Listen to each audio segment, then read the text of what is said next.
Bhí dinosaur ag fáinneocht thart an blanéid seo feadh 165 milliún bliain. Thosaigh siad amach beag bídeach sa tréimhse trasach, scap siad amach fud na cruinne sa tréimhse iarasach, ach bhín ann gur tháinig deireadh leis an tréimhse cailceach bhí deireadh le ré na dinosaur. A cad tá rólas gon faoin na tréimhse sin agus na dinosaur a bhí ann. Well aniu, tá muid chun iniucha íanamh dinosaur armórtha. Sin é an Stegosaurus agus an Ankylosaurus. So tusámid leis an Stegosaurus. So an rud is súnta sí faoi ná go raibh cusa níos mó aige chúl agus cusa beagach an tusaí. Bhí plátaí ag gubba amach sa ghrim agus bhí spící ag gubba amach san airbal. So dínamid ahra sin is an Stegosaurus. So ag aimsiú spás a tain agus na plátaí móra sin ag gubba sú san air. Ní sé glúiseacht an gcuí seo, chun tusaigh agus siar. So gin an glúiseach sin cúpla ór. So bhí 7 blát a déag ag gubba amachchas a ghrim. Agus uair amháin eile, croch an pláta sin sús néir. Nis na lábha beagach an tusaigh siúil isteachid, so custa níos lú an tusaigh, custa níos mó ar chúil. Agus an airbal fíochmhar sin leis na spící, croch sús an éire.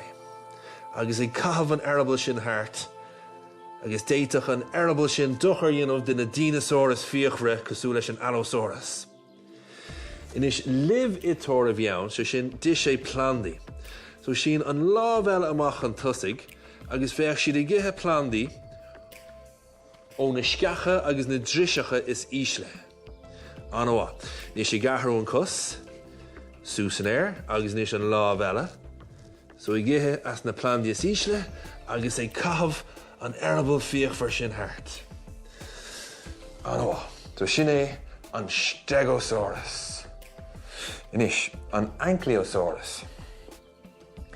So feice tú na cnábha sin ar fad ar ghrim, tá siad tréis fás le chéile, tá siad cóháite le chéile. Agus an airbal a bhí acu, bhí sé cosú le cumán a bheith ag cúlbóra ach beidir 100 uair níos mó. So gin a bhahras an Ankylosaurus inis. So, ríist, dinosaur ceithre chosach a bheann. Agus inis na cnábha sa drim tá muid chun iad a chótháú le chéile an gcuí seo. So dínamid an glúiseach sin cúpla ór. So ag rollú an cnábhdrom a vertebra ar vertebra. Agus arais. Agus uair amháin eile. Agus suas. Agus níos an airbal sin cosú le cumán a bheith ag cúlbóra. Agus an cos eile. Anhá. So sin iad na dinosaur armórtha. An Ankylosaurus ón tréimhse cailceach 68 milliún bliain ó shin, agus an Stegosaurus ón tréimhse iarasach 152 milliún bliain ó shin.